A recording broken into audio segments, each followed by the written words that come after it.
रमकलिया, जी हाँ, यही तो नाम था उस लड़की का। 16 वर्ष की रमकलिया अपने माँ बाप की इकलौती संतान थी। उसके माँ बाप उसका बहुत ही ख्याल रखते थे और उसकी हर मांग पूरी करते थे। अरे यहाँ तक कि हमारे गांव जवार के बड़े बुजुर्ग बताते हैं कि गांव क्या पूरे जवार में सबसे पहले साइकिल रमकलिया के घर पर ही खरीद कर आई थी।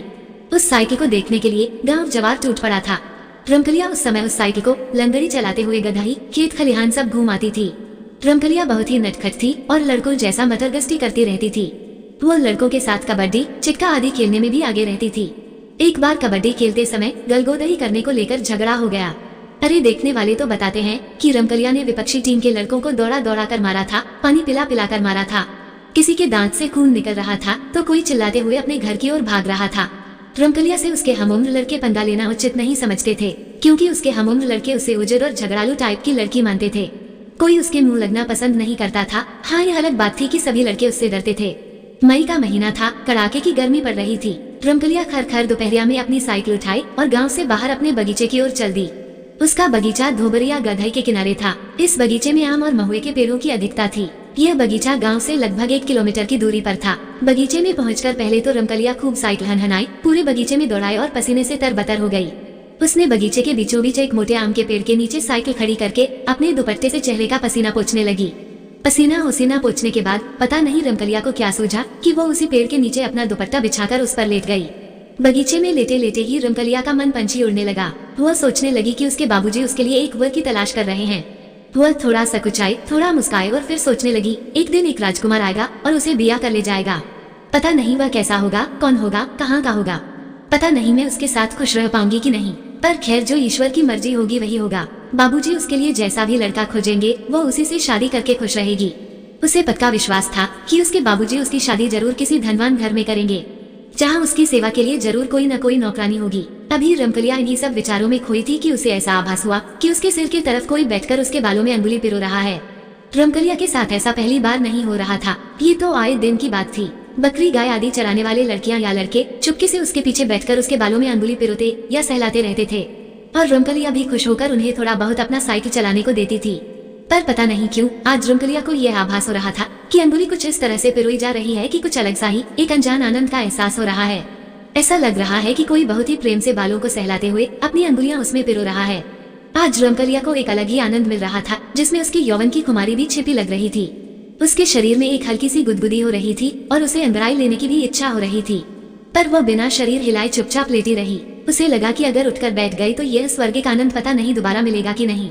उसने बिना पीछे मुड़े ही धीरे से कहा कि 10 मिनट और ऐसे ही उंगलियां घुमाओ तो मैं 1 घंटे तक तुम्हें साइकिल चलाने के लिए दूंगी। पर पीछे से कुछ भी आवाज नहीं आई, फिर भी रमकलिया मदमस्त लेटी रही। उसे हल्की हल्की नींद आने लगी। शाम हो गई थी और रमकलिया अभी भी बगीचे में लेटी थी।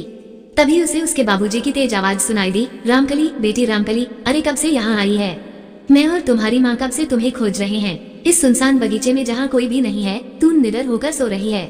रमकलिया ने करवट ली और अपने बाबूजी को देखकर मुस्काए। उसके बाबूजी उसे घर चलने के लिए कहकर घर की ओर चल दिए।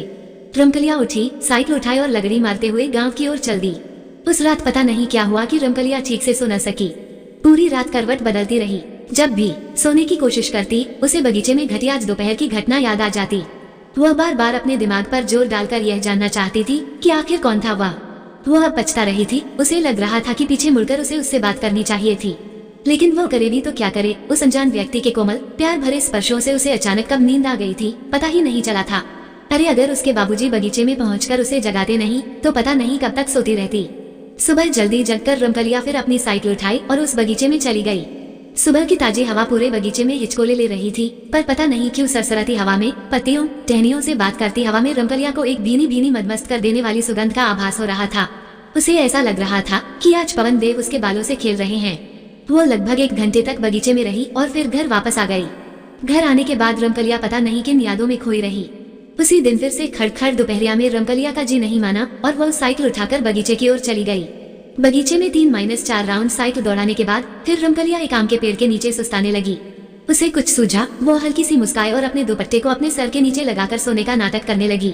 अभी रमकलिया को लेटे 2-4 मिनट भी नहीं हुए थे कि उसे ऐसा लगा कि कोई उसके बालों में अंगुली पिरो रहा है। वो कुछ बोली नहीं, पर धीरे धीरे अपना हाथ अपने सर पर ले गई। वो उस अंगुलियों को पकड़ना चाहती थी जो उसके बालों में घुसकर बालों से खेलते हुए उसे एक सुखद आनंद की अनुभूति करा रही थी। पर उसने जो अपने हाथ अपने सर पर ले गई वहाँ उसे कुछ नहीं मिला, पर ऐसा लग रहा था कि अभी भी कुछ उंगलियां उसके बालों से खेल रही हैं। रमकलिया को बहुत ही अचंभा हुआ और वह तुरंत उठकर बैठ गई। पीछे सर घुमाकर देखी तो गजब हो गया, पीछे कोई नहीं था। उसे लगा कि शायद जो था वह इस पेड़ के पीछे छिप गया हो, पर फिर उसके मन में एक बात आई कि जब वो अपना हाथ सर पर ले गई थी तो वहाँ कुछ नहीं मिला था, फिर भी बालों में अंगुलियों के सुखद स्पर्श कैसे लग रहे थे। खैर वो उठकर खड़ी हो गई और पेड़ के पीछे चली गई, पर वहाँ भी कोई नहीं। अब वो बगीचे में आसपास दौड़ लगाई, पर कोई नहीं दिखा। फिर वह अपने साइकिल के पास आई और तेजी से चलाते हुए गांव की ओर भागी। उसे डर तो नहीं लग रहा था, पर कहीं न कहीं एक रोमांचित अवस्था जरूर बन गई थी, जिससे उसके रोंगटे खड़े हो गए थे। आज की रात फिर रमकलिया सो न सकी। आजकल उसे अपने आप में बहुत सारे परिवर्तन नजर आ रहे थे। उसे ऐसा लगने लगा था कि वह अब विवाह योग्य हो गई है। वह बार बार शीशे में अपना चेहरा भी देखती। अब उसमें थोड़ा शर्माने के गुण भी आ गए थे। बिना बात के ही कुछ याद करके उसके चेहरे पर एक हल्की मुस्कान फैल जाती। पता नहीं क्यों उसे लगने लगा था कि उसके बालों से खेलने वाला कोई उसके गांव का नहीं, अब तो कोई दूसरा सुंदर युवा है जो प्यार से वशीभूत होकर उसके पास खींचा चला आता है और चुपके से उसके बालों से खेलने लगता है। फिर उसके दिमाग में कौंधा की जो भी है वो बहुत शर्मिला और साथ ही फुर्तीला भी, क्योंकि पता नहीं कहाँ छुमंतर हो गया कि दिखा ही नहीं। रमकलिया के दिमाग में बहुत सारी बातें दौड़ रही थी, पर सब सुखद एहसास से भरी, रोमांचित करने वाली ही थी। अब तो जब तक रमकलिया अपने बगीचे में जाकर 1-2 घंटे लेट नहीं लेती, तब तक उसका जी ही नहीं भरता। रमकलिया का अब प्रतिदिन बगीचे में जाना और एक अलौकिक प्रेम की ओर कदम बढ़ाना शुरू हुआ। एक ऐसा अनजाना नासमझ प्रेम जो रमकलिया के हृदय में हिचकोले ले रहा था। वह पूरी तरह से अनजान थी इस प्रेम से, फिर भी हो गई थी इस प्रेम की दीवानी। पहली बार प्रेम के इस अनजाने एहसास ने उसके हृदय को गुदगुदाया था, एक स्वर्गिक आनंद को उसके हृदय में उपजाया था। एक दिन सूर्य डूबने को थे। चरवाहे अपने गाय भैंस बकरियों को हाँकते हुए गांव की ओर चल दिए थे। अंधेरा छाने लगा था। ऐसे समय में रमकलिया को पता नहीं क्या सूझा कि वह अपनी साइकिल उठाए और बगीचे की ओर चली गई। आज उसने बगीचे में पहुंचकर साइकिल को एक जगह खड़ा कर खुद ही पास में खड़ी हो गई। उसे कुछ सूझ नहीं रहा था। उसे पता नहीं क्यों ऐसा लग रहा था कि कोई तो है जो अभी उसे उस बगीचे में बुलाया, और वह भी अपने आप को रोक न सकी और खींचते हुए इस बगीचे की ओर चली आई। 2-4 मिनट खड़ा रहने के बाद रमकलिया थोड़ा तंग गई। अपने सुकोमल हृदय को कठोर बनाकर बुदबुदाई, अगर यह कोई इंसान ना होकर भूत निकला तो। खैर जो भी हो, मुझे पता नहीं क्यों इस रहस्यमय जीव से मुझे प्रेम हो गया है। भूत हो या कोई दैवी आत्मा, अब तो मैं इससे मिलकर ही रहूंगी। इंसान को अपना बनाता है, मैं अब इस दैवी आत्मा को अपना हमसफर बनाऊंगी। देखती हूँ इस अनजाने अनसमझे प्यार का परिणाम क्या होता है।